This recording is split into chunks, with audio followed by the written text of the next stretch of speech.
On today's show, we're joined by Locked On NHL Prospects host and Elite Prospects scout, Sebastian High.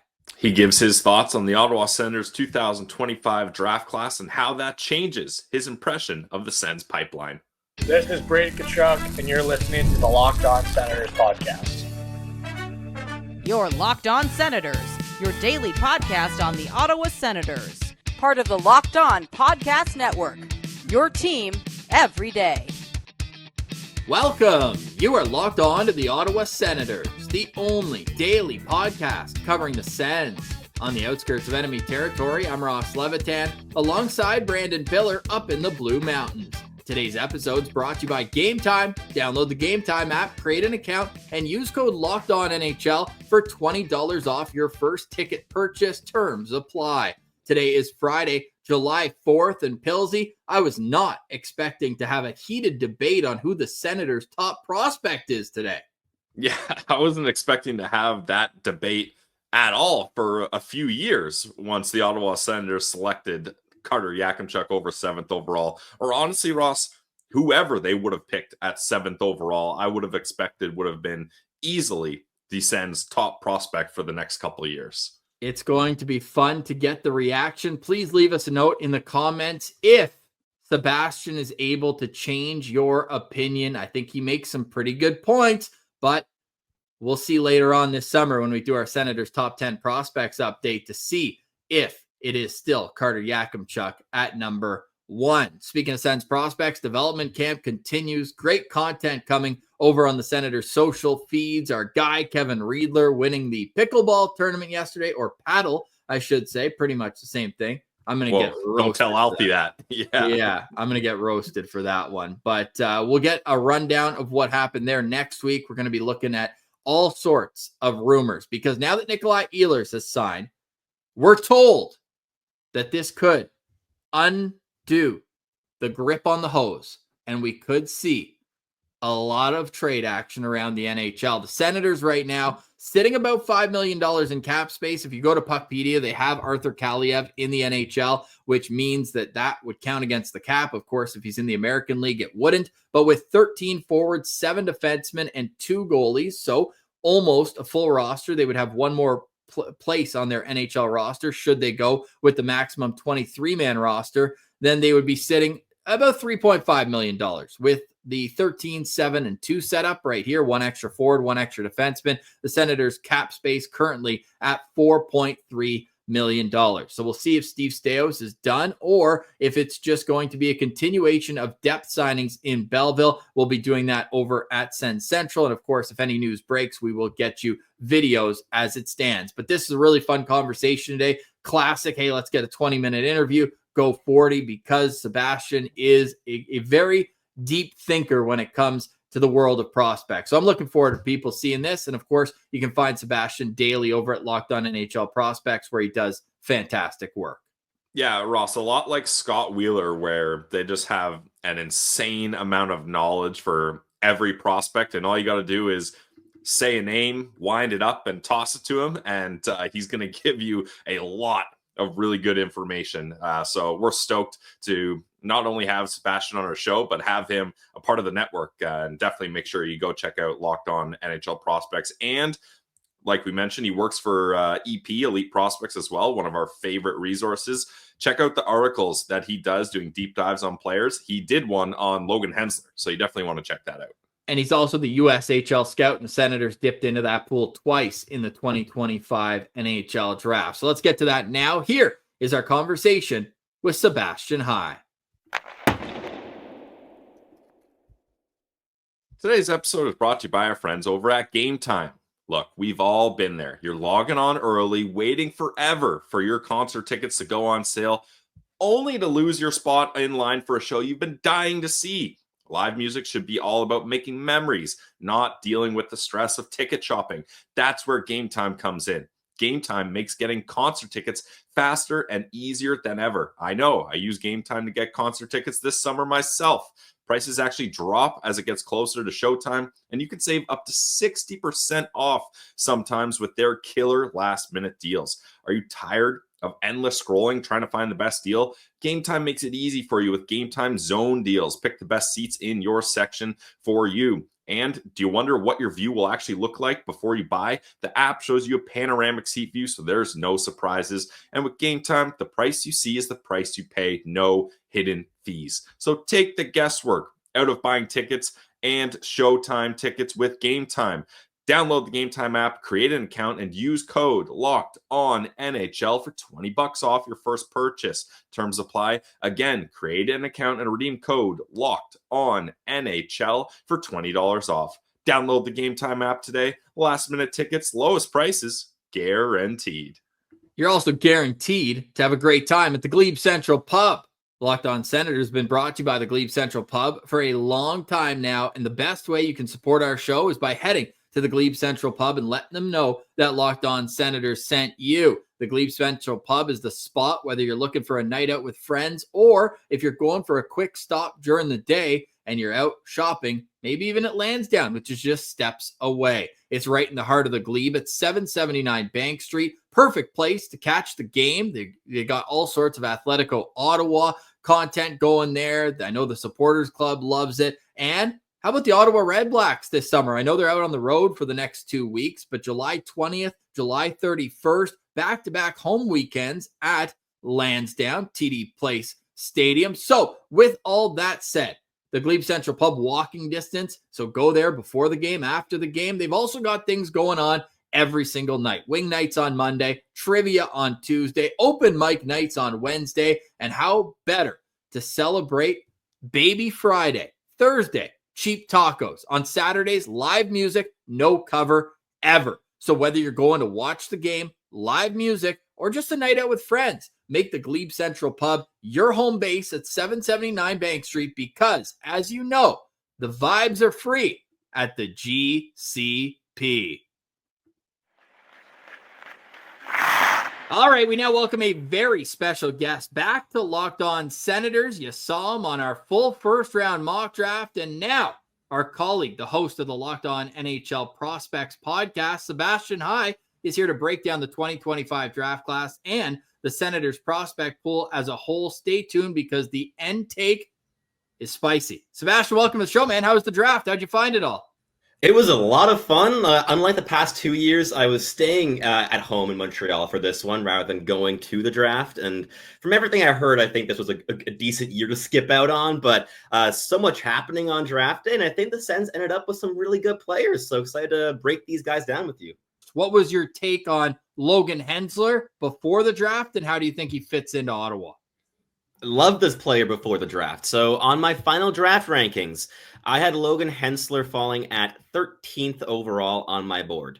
For context, that is just below Brady Martin and Roddy Murtka, and just ahead of Lyndon Lakovic and Anton Frondel. I'm a bit lower on Frondel than others, but and also ahead of Jake O'Brien. So just to kind of give you the landscape here, I thought that there was a big tier for me between 5th overall and 16th, where there's very similar value throughout. And for me, Hensler was bang in the middle of that tier of guys in that 5 to 16 range. So when he was available in the 20s, I thought that teams were just missing out because I think a lot of the reasons for him falling were outside of his control this season.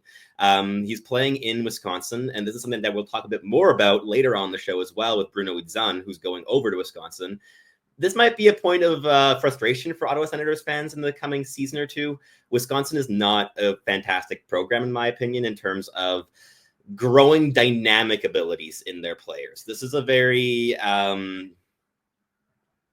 set in their ways kind of program. They go through different coaches, but the overall style remains a little bit static, I would say, in terms of what they allow their players to do. There's not the most freedom of what they give their players.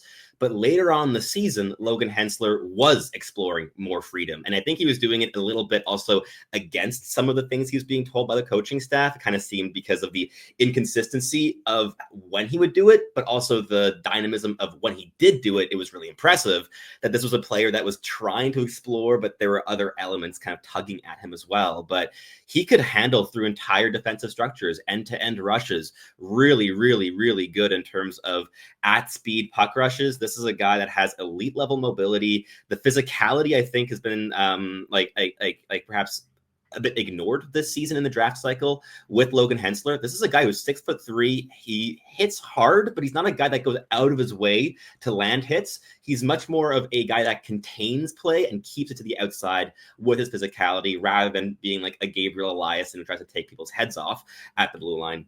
But I think he's a very projectable player. Like our comparison for him this season at Elite Prospects was Noah Hannafin, a player that can just move exceptionally well, can move the puck, has some lapses in decision making, and has a couple mistakes here and there, but is going to be able to give you big minutes down the stretch. And especially in terms of having him on the other pairing compared to a guy like Jake Sanderson, I think that you're going to have two very mobile players that can contain things defensively and turn defense into offense really, really, really rapidly as well. So I think it's a great fit for the system and gives you a bit of a foil to Carter Yakemchuk in terms of how these right shot defensemen create, but also still giving you significant offensive potential, I think. Like with Yakemchuk last season at the draft, all offense guy, right? Like the handling so dynamic. The shot is an absolute howitzer.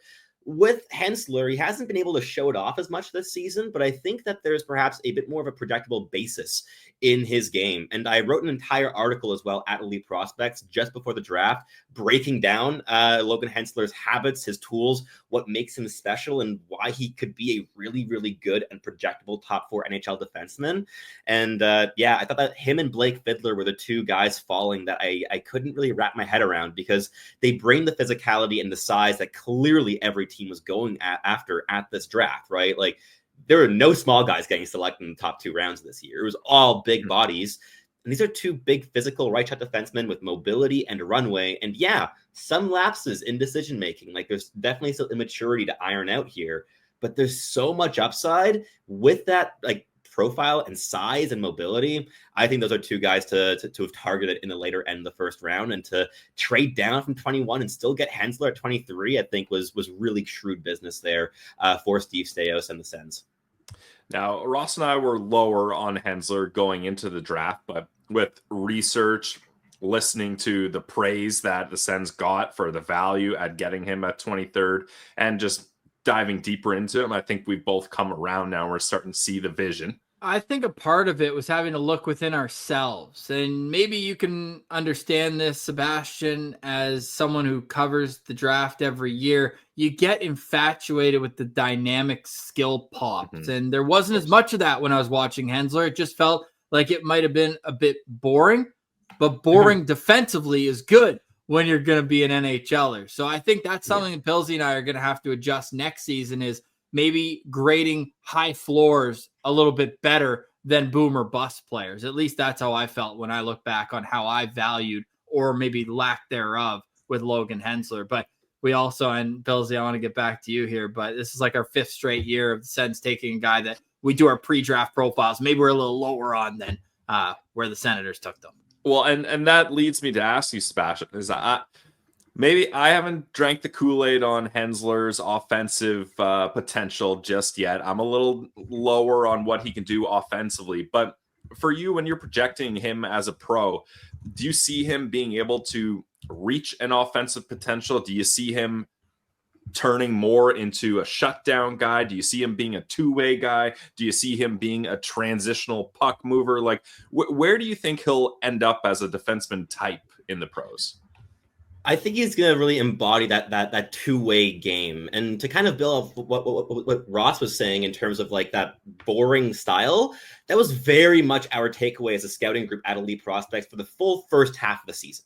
Like at least until like February, maybe March. This was a player that we struggled a lot with in terms of finding any enthusiasm about what we were seeing. I think a big part of that is the way that Wisconsin plays. Like Wisconsin is one of the most boring teams in the entire college ranks to watch. And they weren't good either. No. Yeah. They're boring and subpar, which is just, yeah. It's like the New York Islanders of the past like couple years, but in college hockey is kind of like the feel of that program, in my opinion. But with Logan Hensler, elite skating is kind of everything that you build from, right? You have that foundation going in both directions. And where he's at his best is when he is in motion. I think that whether that's in motion and attacking, in transition, give and goes, this handling skill, at his best, he's able to layer above average handling with strong playmaking vision and elite level skating to really be able to create things off the rush. And he's a guy that's able to attack the middle lane with real weight. Like, this is a powerful skater when he gets moving. And I think that there's still so much to kind of be built around that game where there's all the raw tools are here. Right? The skating is here. The handling skill is there. The flashes of playmaking are there. Has a good shot as well. There's levels of deception in his puck touches.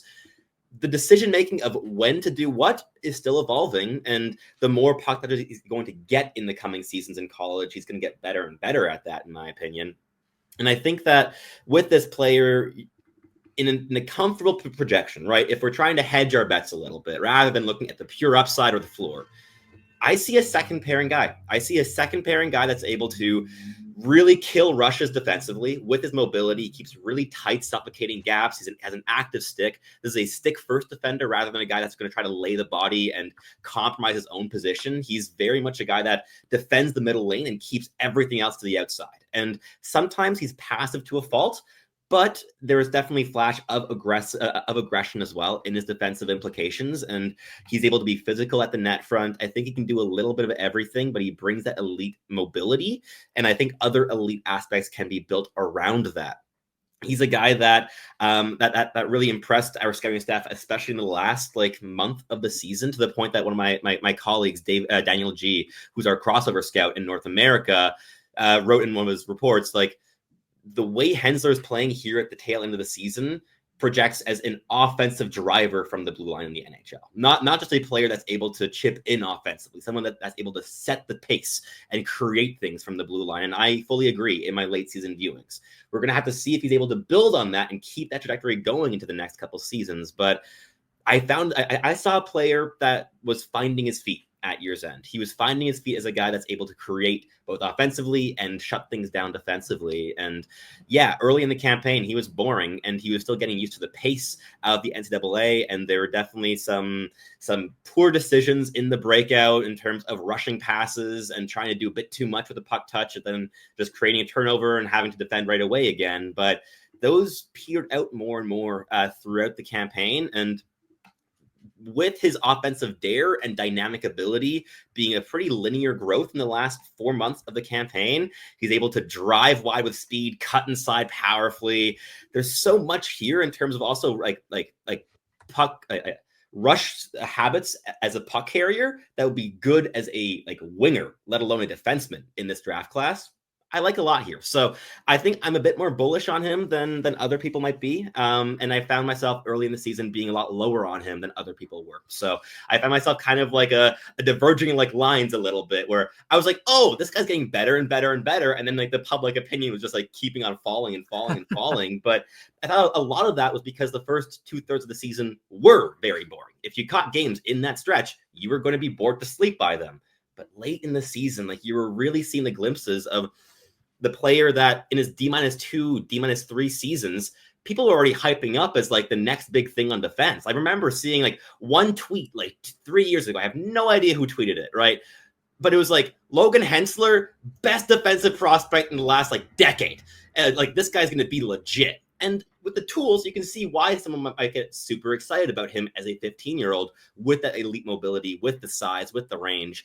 And then he kind of just stagnated a little bit. But I think Wisconsin was just not the right program to choose for Logan Hensler. If he would have gone to Michigan State or another high-octane team that gives some trust in their defensemen to do things offensively as well, I think this guy would have been a top 15 pick this year. So I think the Sens did great. I think he's a better prospect than Carter Yakemchuk. So I'm a big fan of Logan Hensler.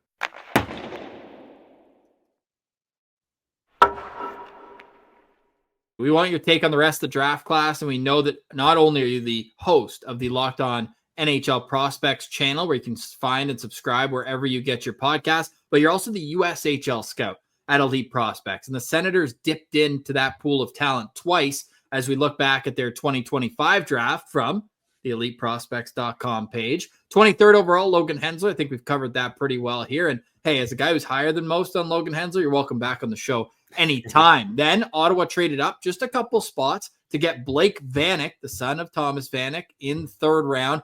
4 picks later, Luka Beckman, goaltender out of the QMJHL. Then they did something for the first time since 2005. Draft a player out of Russia. Not only that, it's the antithesis of what the Senators usually go for, a 5'9" forward, Dmitry Isayev. And then they went to the USHL. Bruno Egan. I hope I'm pronouncing that right. Am I? You were all over that name. Did I nail it?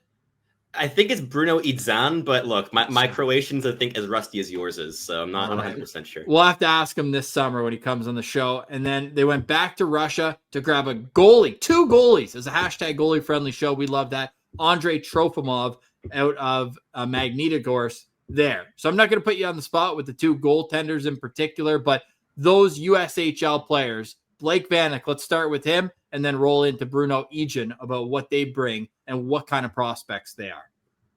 So Blake Vanek is he was in the running for the most raw prospect for us in the entire draft class at Elite Prospects. This guy is the definition of a project, but there's some fun things to build around. On the one hand, gotta feel old, right? When Thomas Vanek's son is getting drafted, I'm feeling old and I'm freaking 23 years old. So with Blake Vanek, you have a really fun player. So he's huge. This is a massive player, 6'3", 205 pounds as a right shot, right winger. Important to note, one of the younger guys in this draft class. He's less than a month off of being eligible for next year's class. He's an August 16th, 07 birthday. And he played most of the season with Stillwater High in the Minnesota high school circuit this campaign, scoring 22 goals and 53 points in 29 games before he made the jump to the Chicago Steel in the USHL, where he got into 9 games, scoring 4 goals and 5 points and 17 penalty minutes to boot. So he's a guy that in terms of pure stat line is pretty interesting. And in my viewings, just a very funny player in certain ways. So he's got a whopper of a shot. He loves to shoot the puck. This is something that you're going to see a lot. He's particularly raw, but he has the size to grow into a real power forward at the end of the day, and he has pretty creative hands as well. So you have some good raw tools in terms of the shooting ability and the handling skill. He can break ankles in one-on-ones, but he has a really long stick.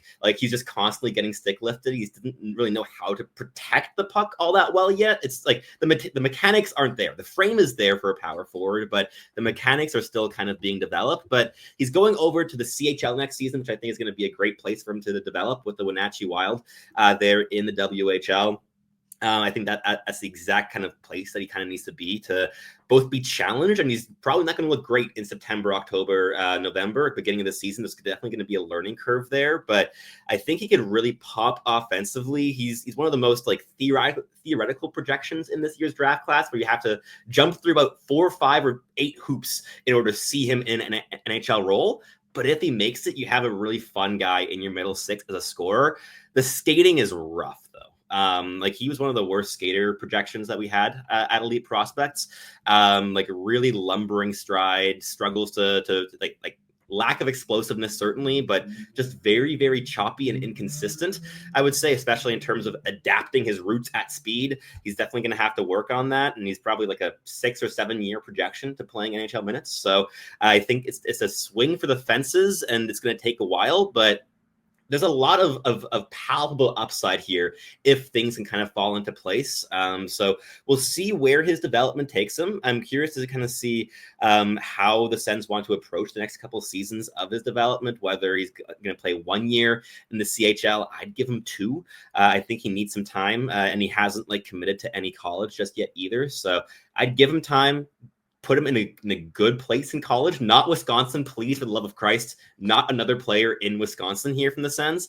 But beyond that, I think it's a fun swing to take. And I wouldn't have selected him in the top 100, but outside the top 100 of toolsy young players who have NHL style frames and real standout skills, he was on my short list of most appealing options. Yeah, I mean, the Sens obviously liked him. They traded up to get him, and he fits their profile: size, raw, son of a longtime NHLer. Those are the three big marks for Sens drafting. Typically, we'll see some different styles of draft picks later on. But Sebastian, is it strange to you to see an American-born kid that was playing in the USHL go to the CHL now? I feel like it's been pretty much the opposite of that happening. Players leaving the CHL to play in America, more specifically in college. Is that a move that surprised you by Blake Vanek? It is a move indicative of greater systems at play now. With that NCAA decision last November to accept CHL alumni, what you're going to see is the USHL is going to get absolutely like pillaged of talent. Like, it's going to take a massive hit to the point that I'm not just going to be the USHL scout next season for Elite Prospects. I'm also going to be the NCAA scout, because we don't even know how many quality draft eligibles are going to be left in the USHL next season. It's been an exodus. Like with the CHL import draft yesterday happening, a lot of the high-end guys, like Oliver's Murniak's excellent Latvian center, he's off to St. John. Had a bunch of the CHL boys just leaving, USHL boys leaving for the CHL, and Vanek's just one of them. So I think that what you're going to see is, like, this is the new pipeline in terms of development. You might see players in the USHL in their draft-eligible seasons, especially with the NTDP, but right after that, if they're not going to college, they're going to the CHL first. So I'm curious to see how the USHL is able to kind of deal with that. But no, it did not surprise me that Vanek took that route, and I think it's good for his development. And how about my guy Bruno? Bruno is fun, man. Bruno came out of nowhere this year. So he's a guy that was just absolutely lighting up the Alps Hockey League. The Alps Hockey League is a hockey league that spans like Switzerland, Austria, Italy, Croatia. There's a couple other of those like Central Southern European countries that have teams in the Alps Hockey League. And Bruno Idzan came through with the Croatian team, with KHL Sisak. And in his first season playing pro hockey, like before this, he was developing in like the J20 and J18 in Sweden. And then he moves over, first professional season, and scored 21 goals and 30 points in 19 games there to start the campaign. Yeah. Pretty nice, playing against pro competition. And then he switched over to the USHL to join one of the most structured teams in the league, the Lincoln Stars, and then immediately just scoring out of the gate once again. 22 goals, 44 points in 36 games. He's a re-entry. He was on no radars really last season. Average-ish size, but relatively heavy, 6 feet, 194 pounds as a left shot, left wing. And what he brings is a combination of stuff that I think is interesting, but also some clear areas of weakness that will have to improve if he wants to hit the NHL. So what he brings is a level of physical engagement and forechecking in terms of just like the desire to get engaged. That's definitely there, which you love to see in a mid-round pick. You kind of need that nowadays. Then you also have a good, I would say, like slightly above average, but not like exceptional shot. What he excels at above all else, though, is off-puck offensive reads. This was the most intelligent off-puck offensive creator in the USHL last season, bar none, in my opinion. Very, very, very clever to find soft ice, to find those pockets, to arrive there at the right time. Very supportive positions for his line mates. What still has to really grow in order for him to be able to really play that style in the NHL is his stamina and his motor. This is a guy where the pace of North American hockey was a bit overwhelming for him this year. So even though he was like over half a goal a game, over a point a game, and in the USHL, you don't really have guys that score well over a point a game. It doesn't really exist. So to have a guy with that kind of stat line, and when you're in the playoffs, you're playing him in like fourth line roles, and like he was playing like 7 to 12 minutes a night, basically. There's a reason for that, and it's because the pace was a lot to deal with. Defensively, he was getting caught off because he was just not able to get into positions. It wasn't the thing of not being able to recognize positions. It was just lacking the stamina and the foot speed and the explosiveness and pace to really get to those spots. So that's definitely something that's going to have to be a focus of work now in the coming seasons.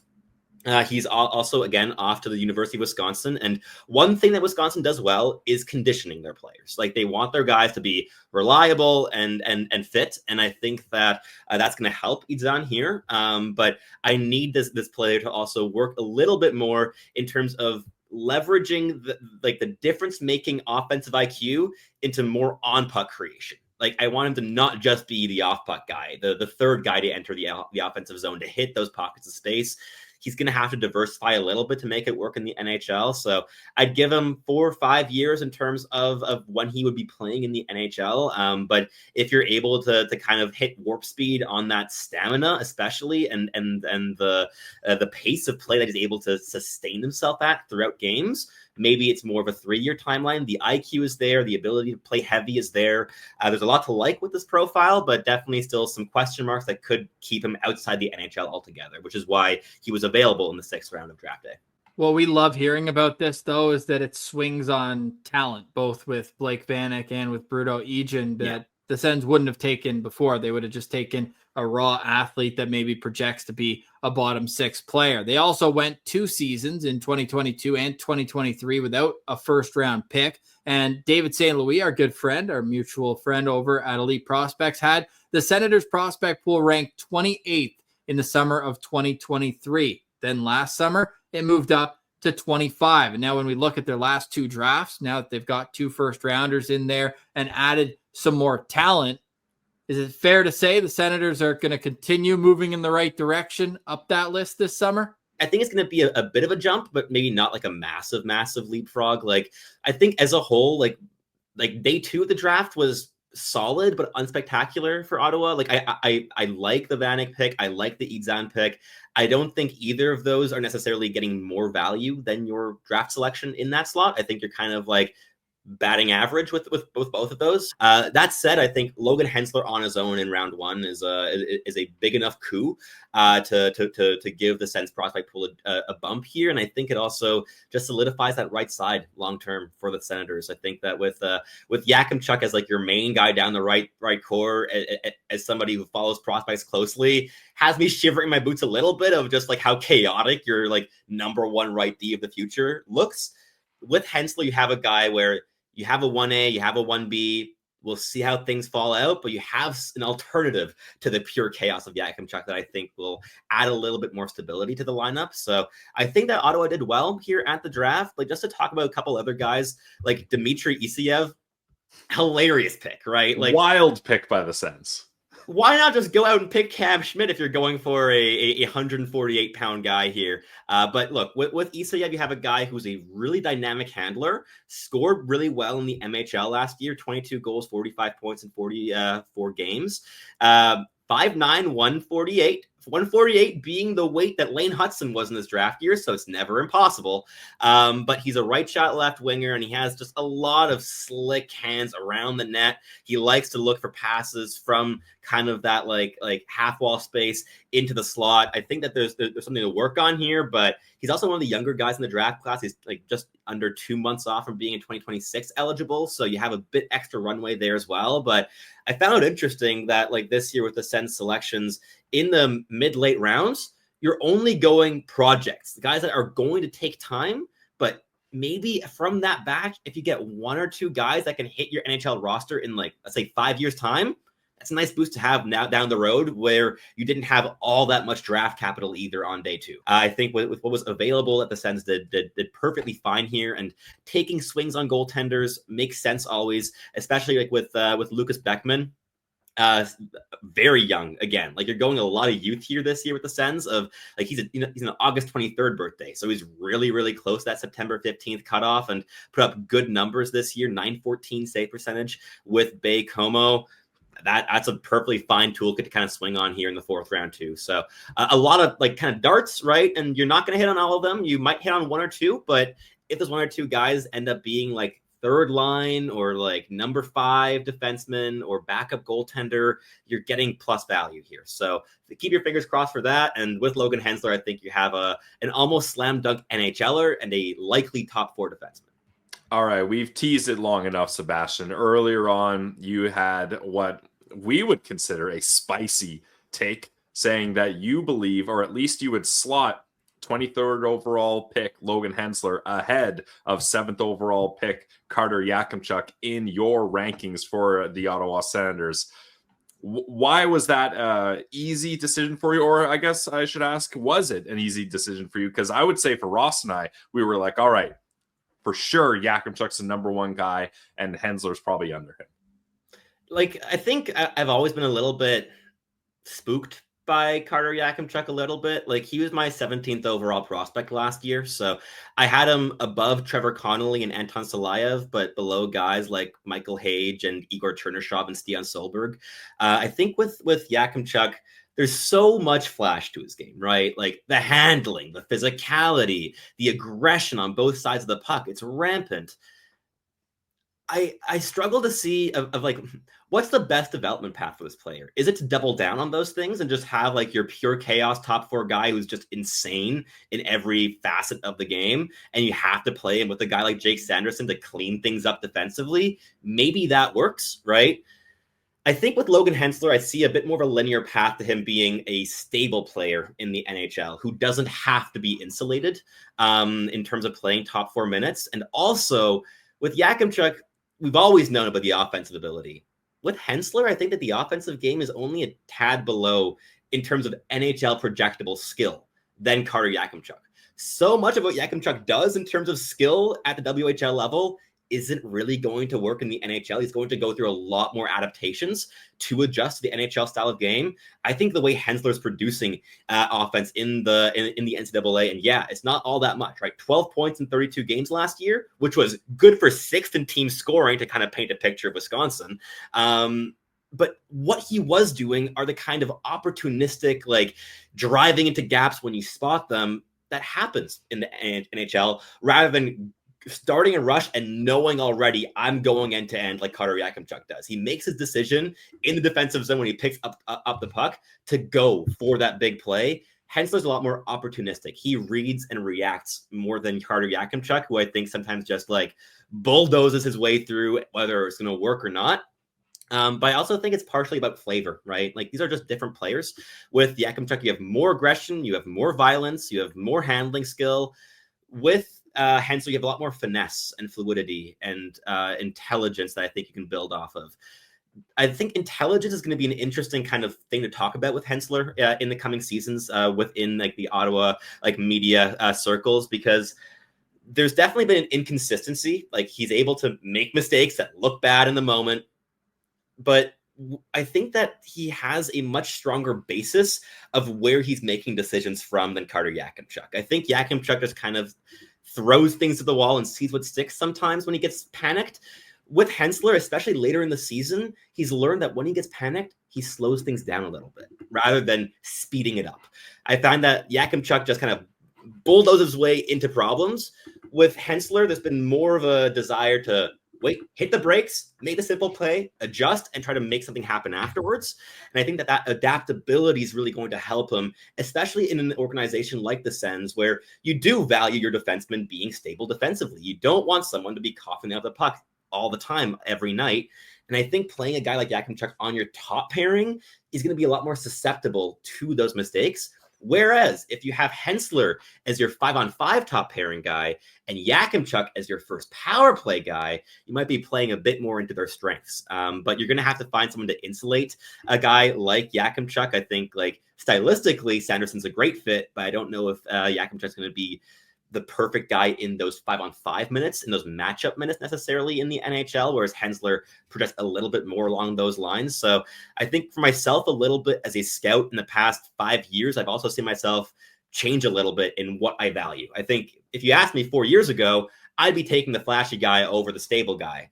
But now, from what I've seen the last years and the types of flash that work quickly in the NHL, I think Hensler might be flashier as a rookie in terms of the things that work in the NHL than Yakemchuk will be. At the end of the day in the NHL careers, then yeah, Yakemchuk's more skilled. But I'm a fan of a Logan Hensler, and I mean, if you can roll a top pairing of Hensler and Sanderson, that mobility, that play killing ability, and by the way, remember who Logan Hensler said his like inspiration is in terms of who he molds his game after before the draft even. Jake Sanderson. That's a wonderful top pairing, and I think that could work nicely. But a lot of this has to do with flavor too. So for the Sens fans that are getting like mad at me of like our 7th overall pick is gotta be better than our 23rd overall pick. Look, you're getting good value at 23. Be happy about that. I think it's great.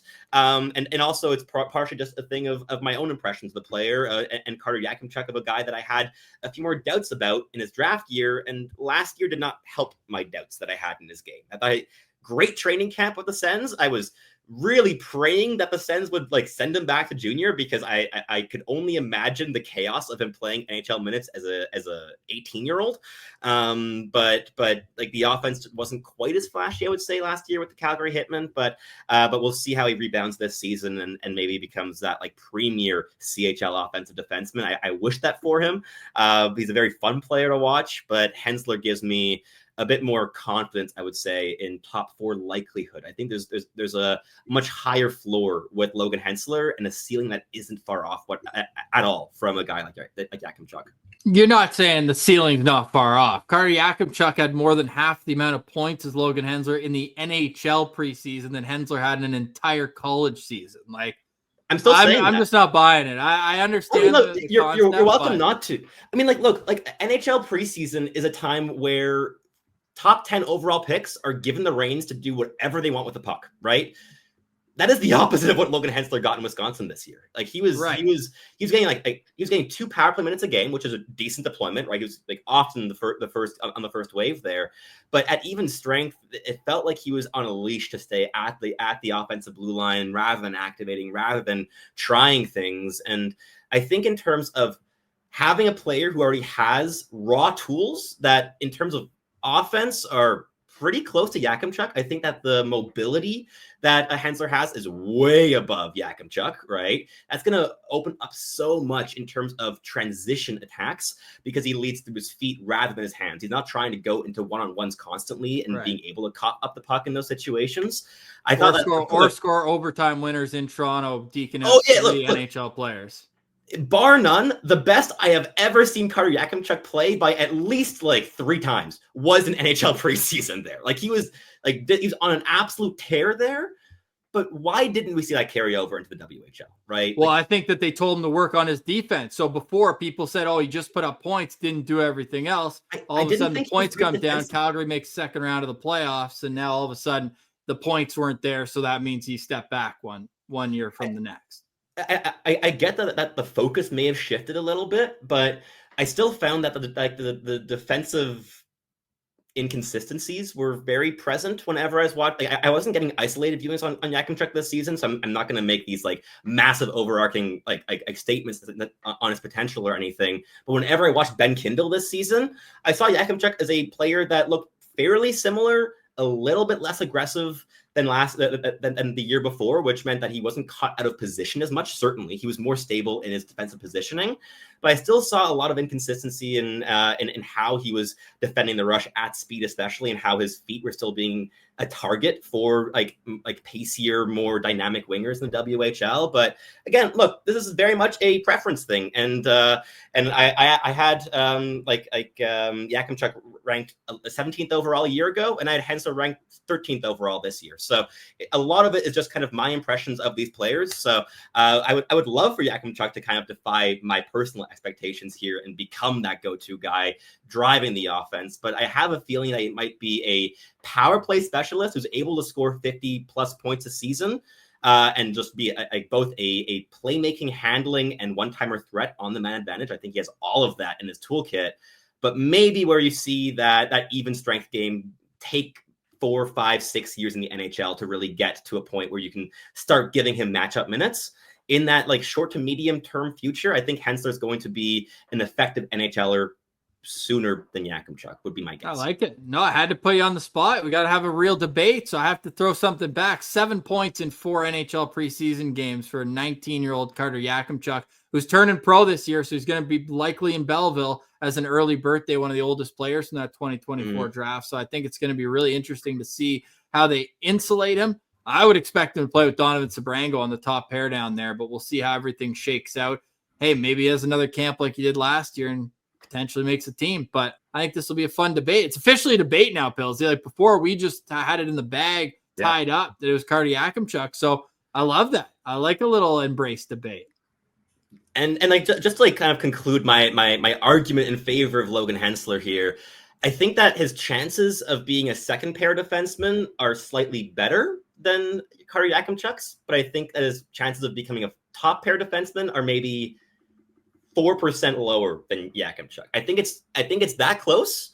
I do think, of course, with Yakemchuk you have that more dynamism, but with Hensler, I would say he probably has like a 15% better chance than Yakemchuk for that second pairing kind of role in terms of minutes. But again, we'll see how things play out. At the very least, Logan Hensler is going to find himself in the penalty box a whole lot less than Carter Yakemchuk will. Yeah, you can definitely say that. Well, good news, Sens fans. Both of them are in your organization, and great news for us that we are colleagues with Sebastian High from over at Locked On NHL Prospects. You mentioned over at Elite Prospects, your other line of work, you're going to be doing the write-up for the Ottawa Senators prospect pool later this summer. So we'll check in with you after that. We'll see how your thoughts on the overall Senators organizational pool has developed once you dive in even further to the film. Thanks so much for doing this, man. Really appreciate it. And we'll let everyone know to go find you over at Locked On NHL Prospects, wherever you get your podcasts and prospect news. Thanks for doing this, man. Appreciate you. Thanks so much. Appreciate it too. All right. Stick taps to Sebastian High for joining us. Really fun conversation with him. Pillsy, the offseason might feel like it's winding down, although Eric Carlson conversations get the people going. The polls we put up, they were like 50-50 through over 2,000 votes. It's really fun conversations to have and thoughts throughout this point in the offseason. And you can go have your say on yesterday's episode on YouTube, also available wherever you get your podcasts. We got great interviews coming tomorrow, Saturday. Enjoy the weekend. Enjoy getting ready for another full week of Locked On Senators. 5 shows next week. Can't wait to have you a part of it. Pillsy, any final thoughts on today's show? Final thoughts is next week we're going to do should the Sens get Mark Stone? Should the Sens get Mika Zibanejad? So should the Sens reacquire Parker Kelly, Cody Ceci, and all the former Sens? Nostalgia is coming back to Ottawa. All right, you're nuts. That's it for us today. Thanks so much for watching, listening, and engaging with the show. For Brandon Piller, I'm Ross Levitan. This has been another edition of the Locked On Senators podcast, your team every day.